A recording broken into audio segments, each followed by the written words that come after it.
Painting portraits larger than life, one local composer is turning ordinary walls into extraordinary murals. It's dogs to the rescue at Whistler Blackcomb. We'll introduce you to a four-legged friend who saves lives for a living. Plus, we've got a tasty beverage with a unique local ingredient. Stay with us. That's all on this episode of Go Sea to Sky.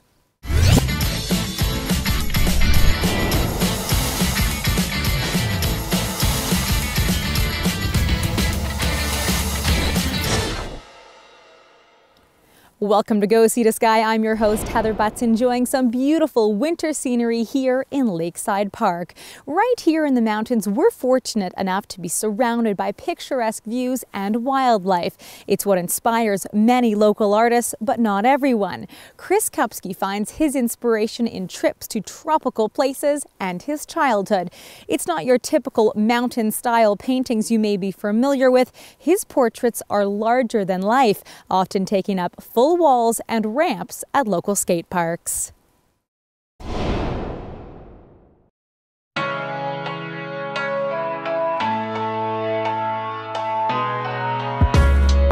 don't really describe myself as an artist. I don't think I'm there yet. Chris Kupski refers to himself as a painter, striving to push the boundaries. The word artist would be like the highest level of any form, of any discipline. You go from beginner to intermediate to advanced to like artist, master. So that's why I would use artist as like mastering your craft. The Maple Ridge native known as Cups is recognized in Whistler for his work done with a spray can, transforming ordinary walls into extravagant murals. Anything I can bring to a wall that'll get people to stop and look like for a couple seconds longer and enjoy it is something that's pretty cool, I think. And an 8-foot portrait's pretty noticeable too. It's not street art, and he doesn't consider himself a graffiti artist. That's a different skill set. Cups is a muralist who chooses spray cans simply because it's the best tool for the job, creating composition with surreal transitions. I do try and use the spray can for its most potential, so the oversprays and anything that the can lends itself nicely to is what I would use in a mural or when I'm using spray cans. But spray cans are not his only tool, and murals are not his only trait.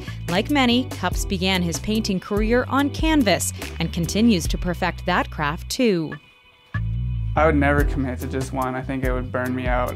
Whenever I'm done with one, then I go over to the other and something cool happens or something different, or I hit a wall and then I go back to the other one and figure it out. It's like a chess game between the two. He describes his work on canvas as photorealism. The technical brushwork helps with composition, which transfers to his murals. He couldn't have one without the other, and for this, he credits his mother. She's a primary teacher, and every day is like arts and craft day growing up, so she was my paint buddy for a while. When a spray can was put in his hands, his eyes were open to a new style, a new dimension of painting, and a faster way of doing it. Cups admits while a painting can provide substance and meaning without words, some of his latest commissioned pieces have quotes, helping the observer to see the hidden agenda. A lot of the time, the portrait that I'm painting is of somebody in history that's been really influential or inspiring, so there's always something cool that can be attached. So I learn something and then I get to share it. The quote on his latest piece in Whistler Blackcomb staff housing reads, "If we walk far enough, we shall sometime come to some place." For Cups, that means progressing to a point where his work is displayed in international galleries, labeling him an artist.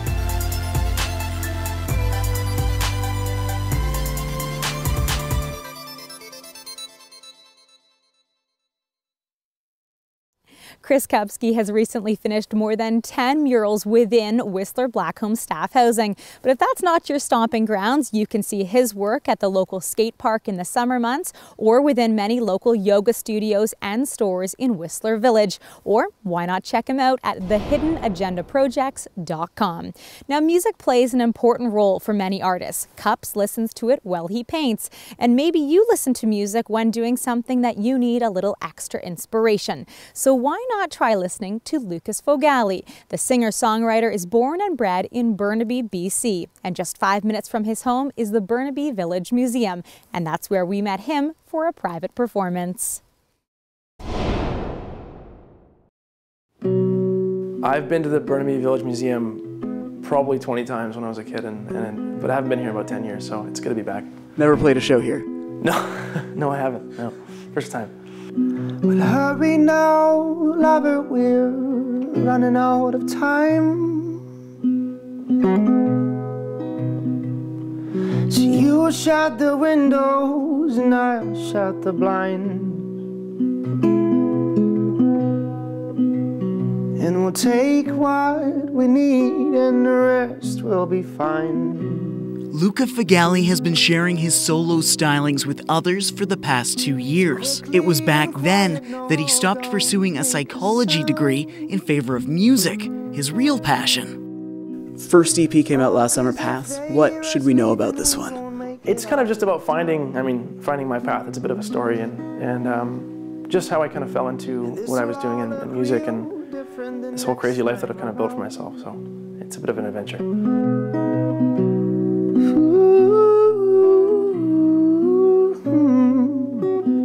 Right after the EP came out, you came out with What I Came Here For single, super creative, heartwarming music video for it. What can you tell us about the video and the song? So the video is it's some shots of me handing out some food and clothing on the downtown east side. Where I'm sure we've all driven through a million times, and just I kind of wanted to experience that area and the people and the city that I hadn't really been very in depth in that area before, and it was really great to kind of experience it for the first time. As long as I've got you in my arms, I don't mind that I forgot what I came here for. As long as I've got you in my arms, I don't mind that I forgot what I came here for. I think we shot for about 6 or 8 hours and just lots of bike riding and lots of interactions with some really beautiful people, and it was a really great learning experience for, I think, everyone who was involved. So what are you working on right now? Is there a new record in the works? There's a new record. Yeah, it's going to be a bit more in depth, and it's going to be called Safety, and with a really great producer named Chin and Jetty out of Vancouver, and it's going to be pretty special. So, yeah. How might people compare it to Paths? It's a little more involved and a bit more of a complete record.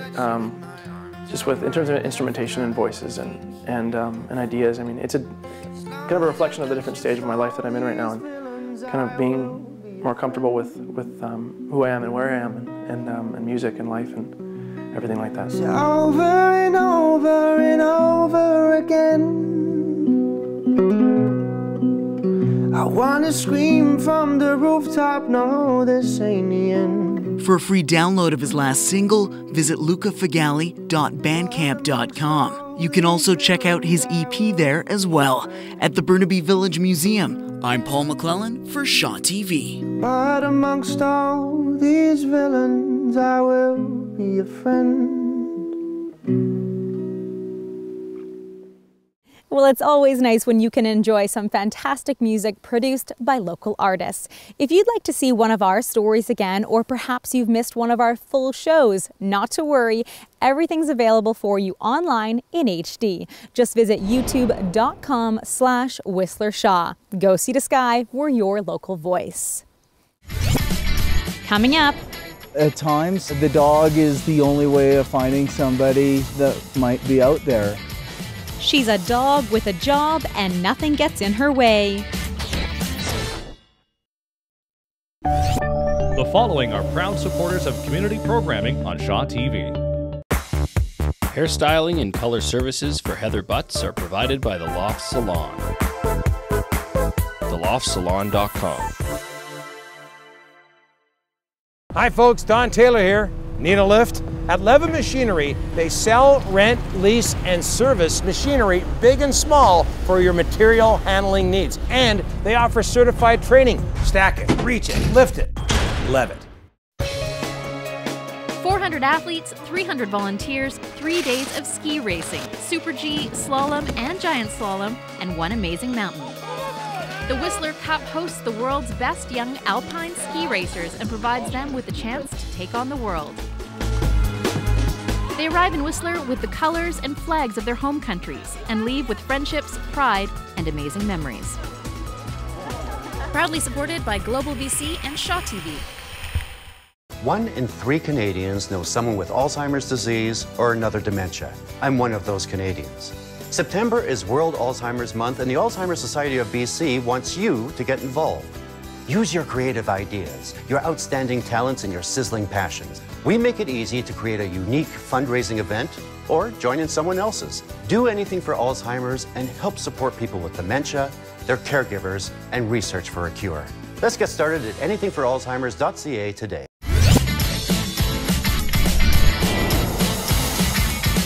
Welcome back to Go See the Sky. I'm your host, Heather Butts, enjoying some time at beautiful Lakeside Park. If you've even spent just a little time on Whistler or Blackcomb Mountains, you've probably seen a few dogs up there. Now, these aren't your average family pet. These dogs have a job to do, and they take it very seriously. We're going to introduce you to Nora. She's been working as an avalanche rescue dog for more than 10 years, alongside her handler, of course. And it's the bond between the two that make them the perfect team. Nora goes with me wherever we need to go. They are a team. Roaming Blackcomb Mountain, Nora trots proudly between the legs of her handler, Richard Wine. The pair has been working together, keeping skiers safe for the past 11 years. Nora's a fantastic little dog. She's very quick. She likes to move fast. She loves snow and loves to search. Her personality is playful and fun, but this dog has a serious job. The German Shepherd Collie Cross is one of 10 avalanche rescue dogs at Whistler Blackcomb, highly trained for any situation. The value that the dogs have for us as an organization or as a society, I think, is really big. First of all, at times, the dog is the only way of finding somebody that might be out there. Hey, whose dog are you? Are you my girl? Wine has been a rescue dog handler for 21 years. His confidence and belief in his partner is what makes these two a strong, compatible team. It's really important as a person to be able to bond with the dog and figure out what the dog needs to motivate it and work well, and the dog also does the same for you as a person. With that bond comes a distinguished level of trust, a requirement when you're searching to save a life. I need to trust that when she tells me there's nobody there, there's nobody there. Likewise, she needs to trust me. And without that trust that's mutual, we won't be able to work well as a team. Good girl. Like skiers, avalanche rescue dogs often travel by chairlift. It's second nature for Nora to observe the ski area from above, taking it to and from work and to search locations. We want the dog to be rested. We want the dog to exert their energy when they're looking for somebody. So we don't want to run them for an hour to get somewhere. If you can hand me the biggest blocks. Burying a mountain safety volunteer deep in the snow, mock search and rescue exercises are a big part of their everyday training. Calm and confident, Nora waits patiently around the corner, sensing she is about to be put to work, while her handler ensures the exercise is as real as possible. When we're training, we're playing hide and seek. We want to find people, we want to find people things. Get 3, 2, search! Using her nose to locate the scent, it doesn't take long for Nora to find it. Her instincts kick in, digging quickly through the snow to rescue her survivor. There you go, good dog! Claiming the snow cave as a sign of a successful rescue, this job is no easy task for the dog or their handler, but both have a passion for working together and saving lives. I love working with the dog. It's a unique position. I really like what the dogs can do for us, and I like the value that they bring to us in every day. 1 up, 3, 2, 1, up. Good girl. Off on another task, this time the pair travel by snowmobile. Nora must be comfortable with all the elements of a ski resort. A big part of her function is to be prepared for the unknown. And with 11 years under their belt, rest assured, skiers and boarders are in good hands with these two on patrol.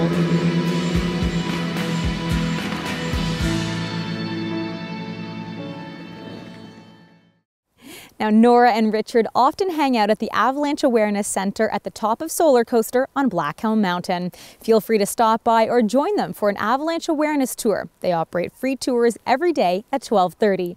Now, if you're heading up on the mountain and venturing into the deep snow, you're going to want a pair of skis or a snowboard that can handle those conditions.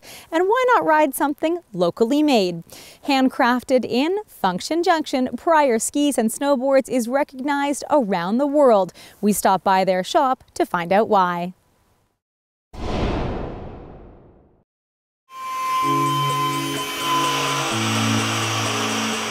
It's a name recognized around the world by skiers, snowboarders, backcountry powderhounds, and all mountain riders. Pryor has built a reputation for its design and construction of high-performance equipment. They pride themselves on their craftsmanship, easily showcased during factory tours.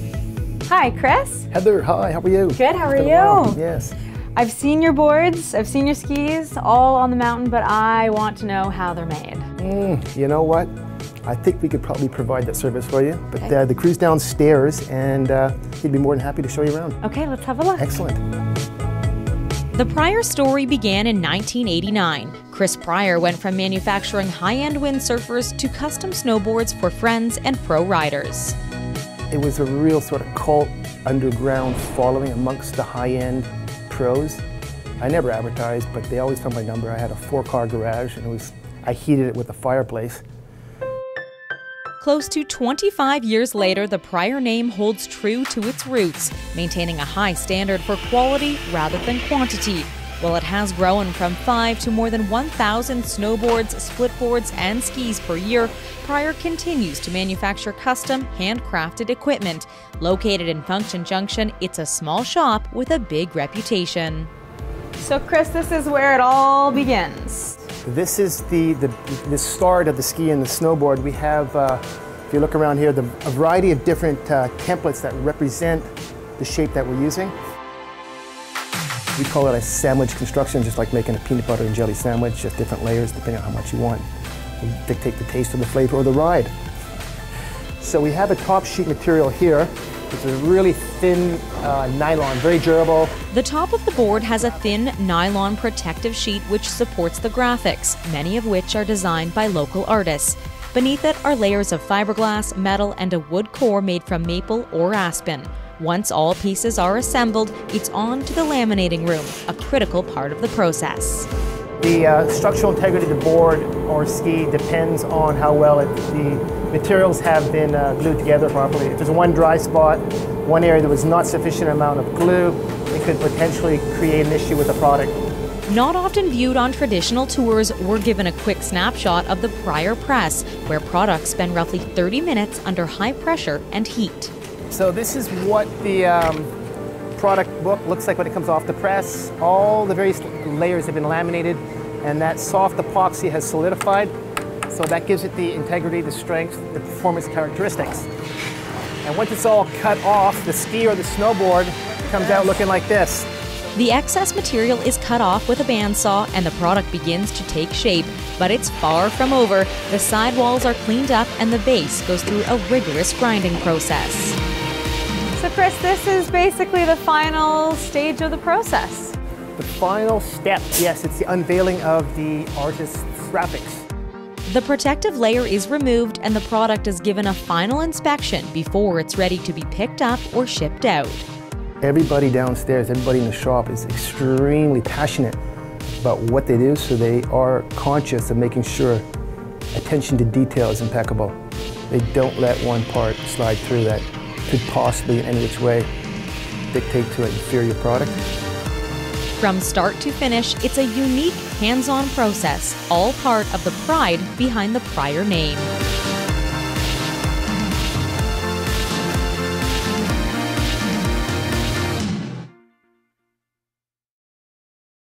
Pryor Skis and Boards offers free tours of their shop every Wednesday and Saturday during the winter season. Just call in advance to book your spot. Well, thank you so much for joining us on this episode of Go Sea to Sky. We'd love to hear from you. Get in contact with us at facebook.com/Go Sea to Sky. Later in the show, the cordials are meant to be used to make Italian sodas or to make cocktails, and so I thought today we could make a fun cocktail. mixing up a traditional cocktail with a new local ingredient. The following are proud supporters of community programming on Shaw TV. Heather Butt's wardrobe is fitted by Peak Performance. PeakPerformance.com. Whether you're pursuing a television career or looking for a new leisure activity, we invite you to join the Shaw TV Volunteer Program. You can gain valuable hands-on experience and acquire skills ranging from camera to floor directing. We're looking for high school or college students or adults who are eager to learn. Shaw TV is currently accepting volunteer applications. Contact us today. We're there to bring it home. Shaw TV, your local voice. Retirement Concepts Weather Report on Shaw TV takes you from around the world to across the country to your own backyard. Retirement Concepts Weather Report on Shaw TV gives you the inside information on the outside world daily on Shaw TV.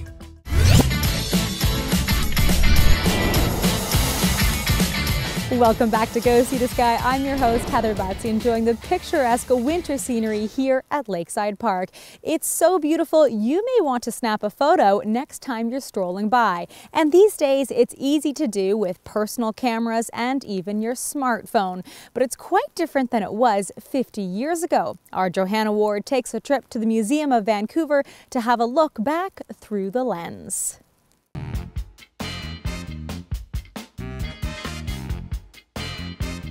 Joan, I feel underdressed for this. I think we need our little gloves and our hats. That's right. If you were a lady going downtown in Fonzie's era, you would have dressed the part. Really was a different time, wasn't it? It was. Downtown, it was a privilege to be part of that fashion parade on the streets of Vancouver.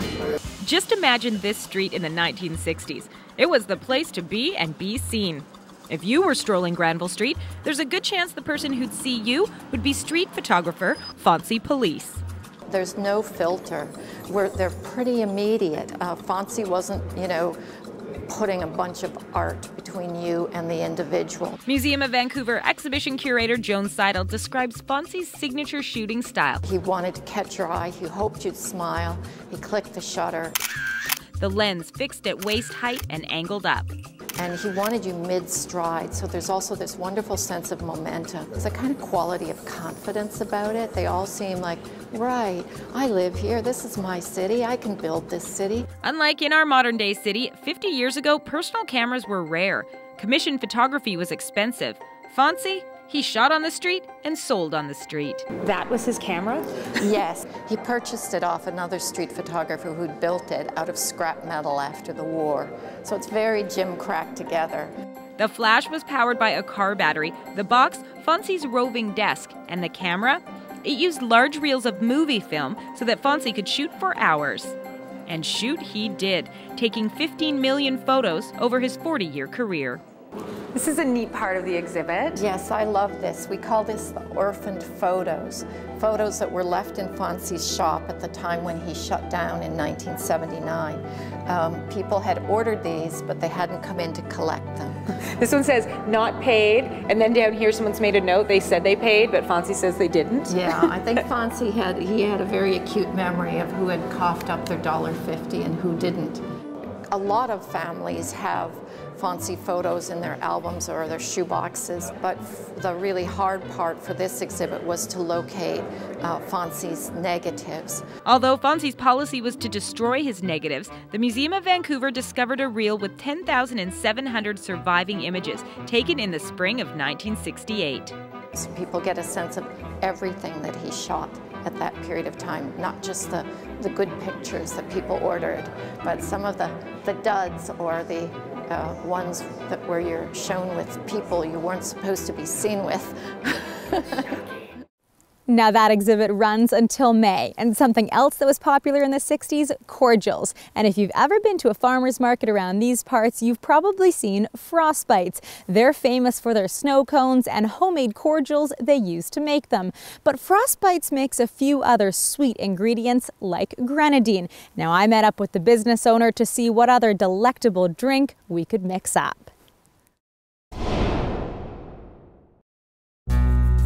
We are talking creative cocktails with Peggy Spear of Frostbites. And Peggy, at the farmers markets, you are the snow cone lady. I am the snow cone lady. But your products can be used in a lot of other things as well. Yeah, actually, we, over the snow cones, we use our cordials. So the cordials are meant to be used to make Italian sodas or to make cocktails. And so I thought today we could make a fun cocktail. That's great. What are we making?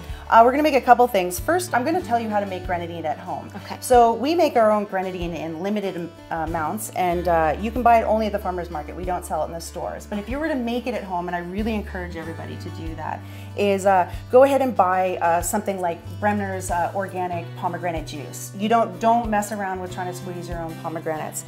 And so you put it on the stove, you measure out about a cup, and you reduce it down about half. So you get to a half a cup of the liquid, so now it's a nice concentrated complex flavor, and add a half a cup of sugar, and then you've got this beautiful grenadine. That's all you need. You can also make it with cherry juice, and you can also do a hibiscus, but a pomegranate is a true grenadine. To make a tequila sunrise, we're gonna take the cocktail shaker, and we're gonna pour in generously some tequila. Right. I tend to be a little heavy-handed. Okay. Yeah. Start with the tequila, that's great. And then you're gonna do a little bit of orange juice. Again, you use, you know, whatever orange juice you kind of fancy. Well, whatever Make it orange healthy, juice, organic. and then also, yeah, exactly. But you can also, quantities, you do what is comfortable for you. Okay. I tend to like it a little stronger. Some people like it very juicy. So go ahead, throw some ice in, do a quick little shake, pour it all in with the glass. Right. That is a very small drink. That's okay. Yeah. It'll be a stiff one.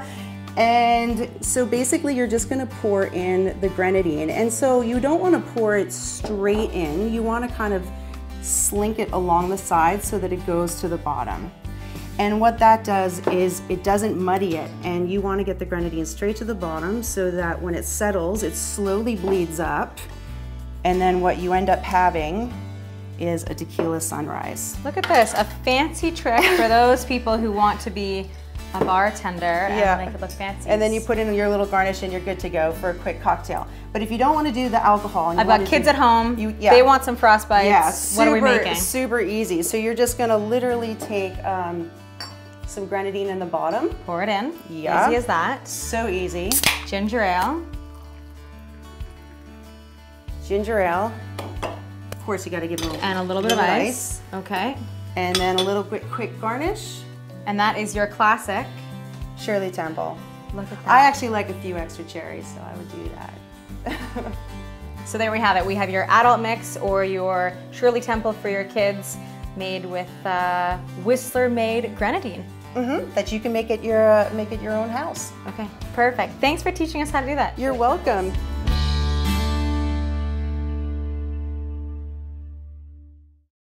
Well, you can check them out online at frostbitesfun.com for more delicious ideas. And of course, next time you see them at a farmer's market, be sure to grab a snow cone. Well, that does it for this episode of Go Sea to Sky. I hope you enjoyed it. Thanks for watching.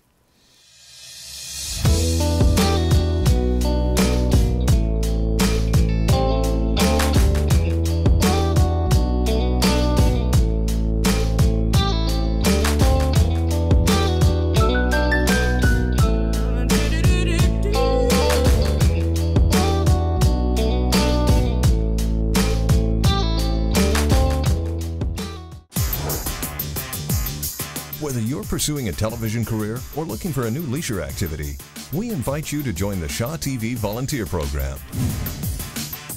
You can gain valuable hands-on experience and acquire skills ranging from camera to floor directing. We're looking for high school or college students or adults who are eager to learn. Shaw TV is currently accepting volunteer applications. Contact us today. We're there to bring it home. Shaw TV, your local voice.